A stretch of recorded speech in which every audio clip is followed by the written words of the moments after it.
કેમ છો મારા વહાલા વિદ્યાર્થી મિત્રો? મારું નામ છે જયેશ રાઠવા અને તમે જોઈ રહ્યા છો નચિકેત સ્ટડી. આ વિડીયોથી આપણે શરૂઆત કરવા માટે જઈ રહ્યા છે આપણું 2025નું વાર્ષિક પરીક્ષા માટેનું સોલ્યુશન, જેમાં મિત્રો તમામ પ્રશ્નો આપણે એવી રીતે ગોઠવેલા છે કે બધા જ પ્રશ્ન એ મોસ્ટ આઈએમપી છે. તમારી એક્ઝામમાં તમને ક્યાંક ને ક્યાંક જોવા મળી શકે છે. એટલે એવા મોસ્ટ આઈએમપી પ્રશ્નોનું સોલ્યુશન લઈને આપણે આવી ચૂક્યા છે.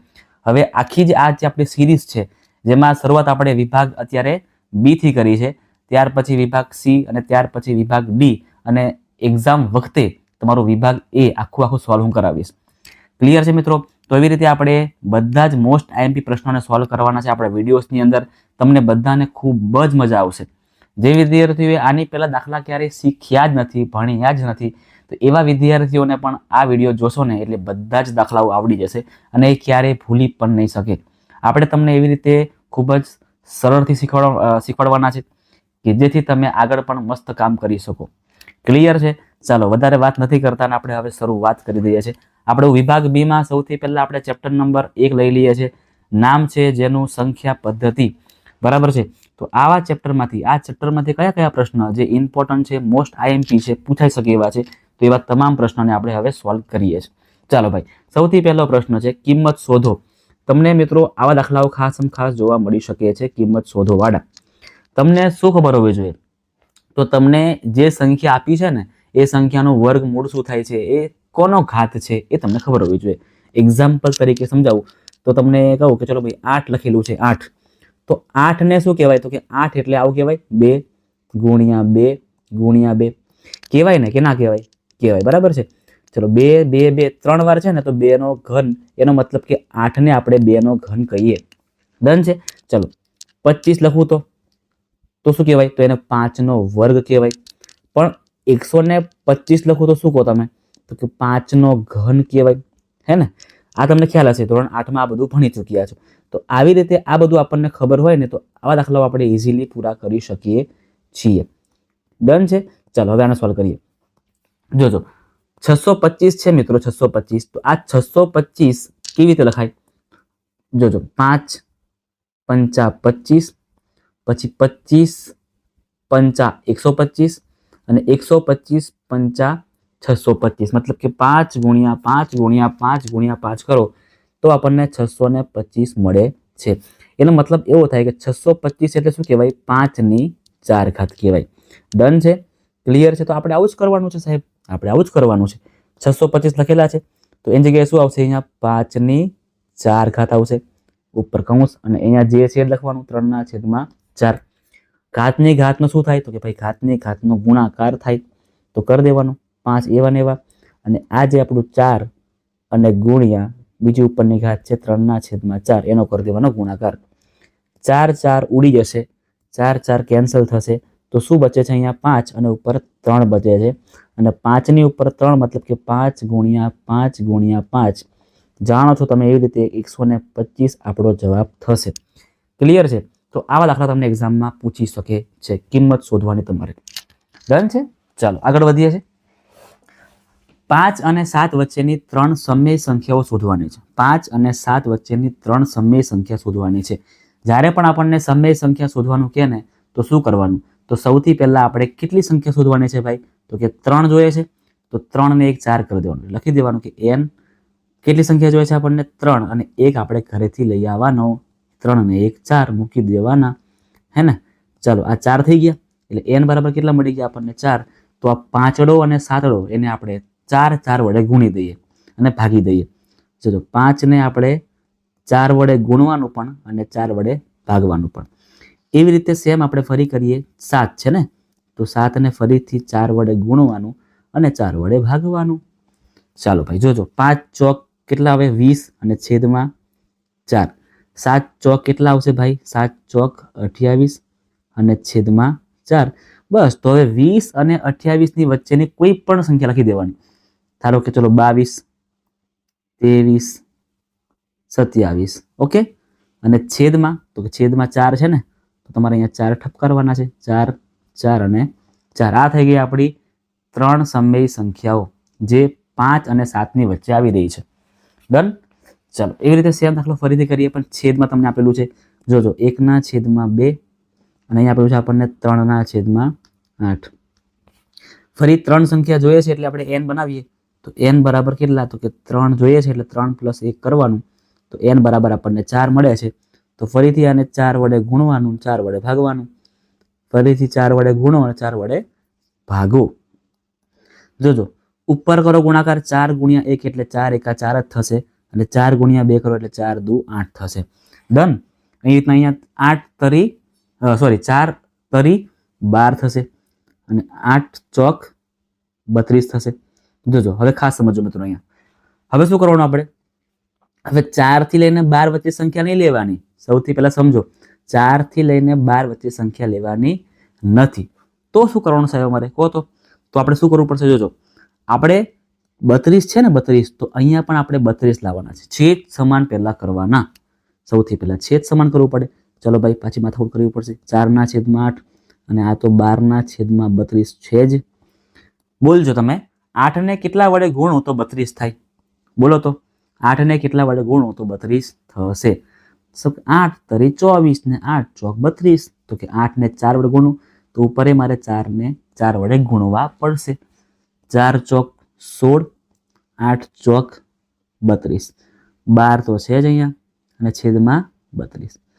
16 થી લઈને 12 માં કાં તો 12 થી લઈને 16 માં જે કંઈ પણ 3 સંખ્યા છે લઈ લેવાની, ઉચકી લેવાની. આપણો જવાબ 13 લઈ લઈએ, 14 લઈ લઈએ અને 15. પતી ગયું, પિક્ચર થઈ ગયું પૂરું. 13, 14 અને 15 છેદમાં 32 મૂકવાના ભૂલવાના નથી. 32 છેદમાં મૂકી દેવાના.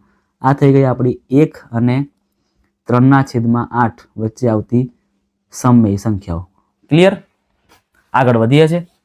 સાદું રૂપ આપવાનું છે. આપણે નાનપણથી ભણતા આવ્યા છે સાદું રૂપ. ચલો 3 + √5 એવી રીતે 4 - √11. જો શું કરવાનું? પહેલા કૌંસની સંખ્યા આપણે આગળ લેવાની અને બીજો કૌંસ એઝ ઇટ ઇઝ રાખવાનો, એટલે સેમ ટુ સેમ રાખવાનું. સમજાવું. જો આ 3 છે ને 3 એને લઈ લેવાના, એવા ને એવા લીધા, બરાબર છે. પાછળનો આખો જ કૌંસ બેઠે બેઠો લખી દેવાનો. 4 - √11. ફરીથી +√5 છે, અહીં ઠપ કરવાનું છે અને પાછળનું જે 4 - √11 છે એવું ને એવું જ લખવાનું છે ને. હવે શું કરશો ખબર છે? હવે આવું કરવાનું, 3 × 4 અને 3 × √11. ચલો કરજો. 3 ચોક 12, 3 × √11 તો કે ભાઈ 3 √11 કશું મેળ પડે નહીં એ લોકોનો. અહીંયા √5 × 4 કરો તો કેટલા આવે? √5 × 4 તો કશું મેળ ના પડે. 4 √5 જ થાય. 4 √5 માઇનસ કરી દેવાનું. √5 × √11. સમજો, સમય સંખ્યા અસમય સંખ્યાનો ગુણાકાર થઈ શકે, અસમય સંખ્યા વચ્ચે ગુણાકાર થઈ શકે. 11 × 5 = 55, પણ 55 ને આપણે છાપરામાં જ રાખવાના છે, એટલે કે વર્ગમૂળમાં જ રાખવાના છે. 11 × 5 = 55. ડન છે.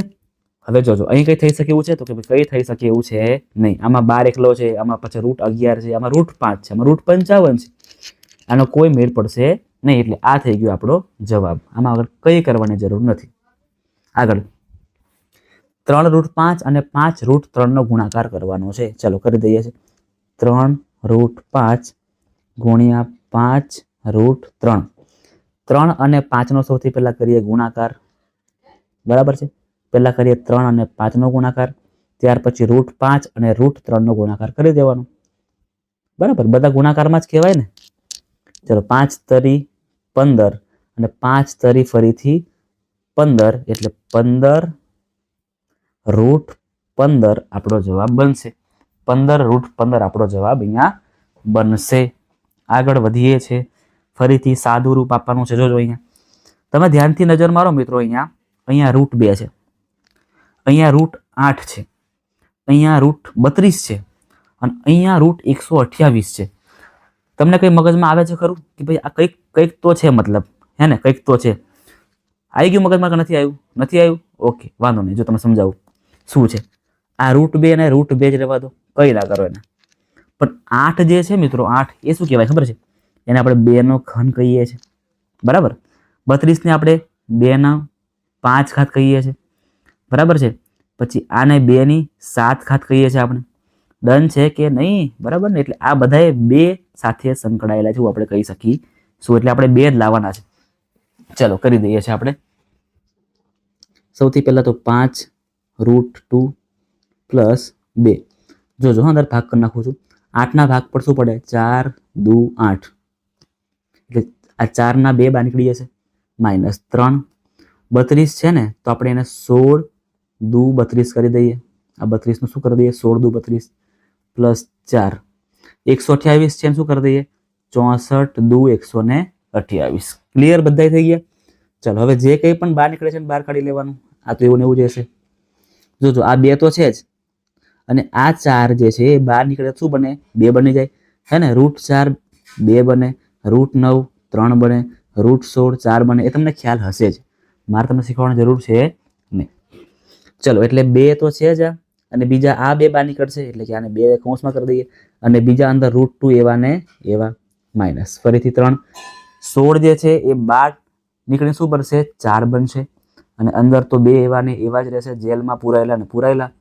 64 નું 8 કરી દેવાનું. 64 નું શું બનશે? 8 8 64, એટલે √64 બરાબર આપણે 8 કહીએ છીએ. એટલે 64 ના શું કરીએ અમે? 8, અને 2 તો અંદર જ રહેશે, 2 તો અંદર જ રહેશે. ચલો ભાઈ જોજો હવે, 5√2 પ્લસ 2 દુ 4 √2 માઇનસ 4 તરી 12 √2 પ્લસ 8 ચોક 32 √2. છે ને? કેટલું જોરદાર કામ થઈ ગયું આપણું, હે ને?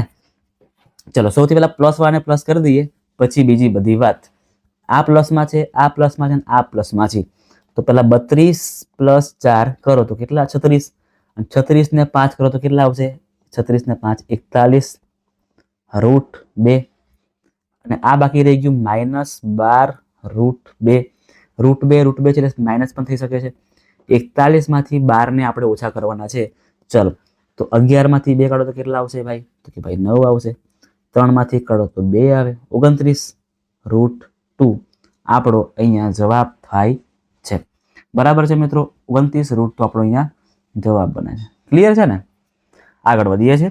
સાદું રૂપ આપવાનું છે આપણે ફરીથી. 3 ની ઉપર 2 ની 3 ઘાત છે, વચ્ચે ગુણાકાર. ફરીથી 3 ની ઉપર 4 ની 5 ઘાત. આધાર સરખા હોય તો ઘાતાંકો નો સરવાળો અથવા બાદબાકી થાય. હવે સરવાળો ક્યારે થાય? જ્યારે ગુણાકાર શું આવે? સરવાળો. અને ભાગાકાર હોય તો શું આવે? બાદબાકી. અહીંયા છે ગુણાકાર, એટલે આવશે અહીંયા સરવાળો. તો 3 ની ઉપર 2 ની 3 ઘાત પ્લસ 4 ની 5 ઘાત. જોજો હવે કરો તો ક્રોસ ગુણાકાર. 5 દુ 10 પ્લસ 4 તરી 12, અને છેદમાં 5 તરી 15. 12 ને 10 કરો તો કેટલા આવશે? 12 ને 10 22 ના છેદમાં 15. આ આપણો જવાબ થઈ ગયો. આના ભાગલા પડી શકે પણ પડવાના છે નહીં. બરાબર છે? એટલે 3 ની ઉપર 22 ના છેદમાં 15 આપણો અહીંયા જવાબ થાય છે. નેક્સ્ટ ફરીથી જો અહીંયા પણ 5 ની ઉપર 1 ના છેદમાં 3 ભાગ્યા 5 ની ઉપર 1 ના છેદમાં 5 છે. અહીંયા આપણે શું કરવું પડશે ભાઈ? અહીંયા આપણે 5 આધાર અને ઘાતાંકો વચ્ચે માઇનસ કરવું પડશે. ઓકે, કરી દીધું. ચાલો આગળ વધીએ છીએ. અહીંયા 5 ના 5, 5 એકા 5 માઇનસ 3 એકા 3, 5 તરી 15. 5 માંથી 3 કાઢો તો કેટલા વધશે? 2 વધશે, છેદમાં 15. તો 5 ની ઉપર 2 ના છેદમાં 15 આ આપણો અહીંયા જવાબ થાય છે. નેક્સ્ટ દાખલો તરફ આપણે આગળ વધી રહ્યા છે. જોજો 2 ની ઉપર અહીંયા x - 2 છે. જોજો ખાસ, ગુણ્યા 3 ની ઉપર અહીંયા 2x - 6 છે, બરાબર 36 આપણને આપેલું છે. હવે શું કરીએ? તો જોજો બરાબરની આગળ જેવું હોય ને એવું પાછળ કરવાનું ટ્રાય કરીએ. એટલે અહીંયા કેવા 2 અને 3 આવી ગયા છે, તો અહીં પણ 2 અને 3 આપણે લાવવાના છે. ચલો લાવીએ આપણે. તો અહીંયા ફરી 2 ની ઉપર x - 2 ગુણ્યા 3 ની ઉપર 2x - 6. તમને ખ્યાલ છે ને કે 4 9 36 થાય. ચલો 4 મળી ગયા. હવે 4 માંથી 2 બનશે, અને 9 માંથી 3 બનશે, હે ને? જો એ કરી દઈએ. ઉપર સેમ ફરીથી 2x અહીંયા 3 2x - 6. જોજો 4 માંથી 2 બનશે, 2 નો વર્ગ, અને એવી રીતે 9 છે તો શું બનશે? ફરીથી 3 નો વર્ગ. હવે આપણે કમ્પેર કરી લેવાના. હવે જો કમ્પેર કે 2 ની ઉપર x-2 તો આ 2 ની ઉપર 2 આ બંને સરખા જ કહેવાય. આ બંને કેવા કહેવાય? સરખા જ કહેવાય. તો જો સેમ કરી દઈએ કે 2 ની ઉપર x-2 બરાબર 2 ની ઉપર વર્ગ. આ બંને આધાર સરખા તો આ ઘાતાંક પણ કેવા કહેવાય? સરખા જ કહેવાય. એટલે x-2 અને આ 2 એ બંને કેવા છે? સરખા. એટલે x-2 બરાબર 2. -2 છે બરાબરની પાછળ નાખી દો એટલે +2 થઈ જશે. એટલે 2 + 2 x બરાબર 4. આ આપણો જવાબ થઈ ગયો. આ આપણો મિત્રો જવાબ થઈ ગયો. નેક્સ્ટ સાદું રૂપ આપવાનું છે. આમાં તમને નીચે ખબર હોવી જોઈએ. તમે શીખવાડી દઉં કે ભાઈ x - y એનો વર્ગ હોય શું કરવાનું? તો પહેલા પદનો સ્ક્વેર કરી દેવાનો, વચ્ચે -2 ગુણ્યા પહેલું બીજું, 2 ગુણ્યા પહેલું બીજું પ્લસ છેલ્લા પદનો સ્ક્વેર. થઈ ગયું. ઓકે, ચલો હવે એવી રીતે આ સેમ ગોઠવીએ. √11 - √3 એનો સ્ક્વેર છે. જોજો હવે પહેલા પદનો સ્ક્વેર મતલબ કે √11 નો સ્ક્વેર માઇનસ 2 ગુણ્યા પહેલું પદ એટલે કે √11, બીજું પદ એટલે કે √3 પ્લસ છેલ્લું પદ એટલે કે રૂટ કયું છે આપણું? 3 નો સ્ક્વેર. √11 નો સ્ક્વેર શું આવે? તો કે રૂટ નીકળે ખાલી 11 આવી જાય. યાદ રાખજો, કોઈ પણ સંખ્યા આવે તો રૂટમાં હશે અને એનો સ્ક્વેર હોય તો શું થઈ જાય? એનો રૂટ નીકળી જાય, ખાલી 11 આવી જાય. ખાલી 11 આવી જાય. ચલો અહીંયા 11 તરી 33 એટલે કે 2 અને 11 તરી 33 એટલે વર્ગમૂળમાં 33 પ્લસ ફરી √3 નો સ્ક્વેર એટલે 3 જ થઈ જશે. 11 ને 3 નો કરો સરવાળો એટલે 14 - 2 √33 આપણો અહીંયા જવાબ થશે. ક્લિયર છે મિત્રો? ચાલો આગળ. આ દાખલો મિત્રો મોસ્ટ આઈએમપી છે, હે ને? તમારી એક્ઝામમાં તમને દાખલાઓ આવા તો ખાસ જોવા મળશે અને મળશે જ. એટલા માટે આપણે રાખ્યો છે અહીંયા, તમારી પ્રેક્ટિસ થઈ જાય. બરાબર છે? અને આપણે જોઈએ છે કેવી રીતે આને કરવાનું. જો શું કરવું પડે? સૌથી પહેલાં તો લખવાનું એને કે જે 0.5 ની ઉપર 12 છે. 0.5 ની ઉપર શું કહેવાય છે? અહીંયા 12 છે, જેને આપણે આને x ધારી લઈએ. બરાબર છે? એટલે 0.5 ઉપર 12 એટલે કે આવું થશે x બરાબર 0.5555. ક્યાં સુધી? પતે જ નહીં ભાઈ, પતે જ નહીં. આગળ જયા જ કરશે. હવે જેટલી સંખ્યા ઉપર 12 હોય ને એટલા 0 એટલે કે એટલા 0 વાળા એક જોડે એને ગુણવાનું. હે સાહેબ, ખબર ના પડી, સમજાવું. જોજો 5 ઉપર 12 છે એટલે શું કરવું પડે? 1 0 અને 1 એટલે 10x વડે ગુણી દેવાનું. જો આવું હોત ને 15 હોત ને 15 પર હોત તો શું કરતું? તો કે 100 વડે ગુણવા પડતા. જો આવી સંખ્યા છે 326 અને 3 પર 12 છે તો અહીંયા આપણે 1000 વડે ગુણવું પડતું. આવી રીતે આપણે કામ કરવાનું છે. પડી ખબર?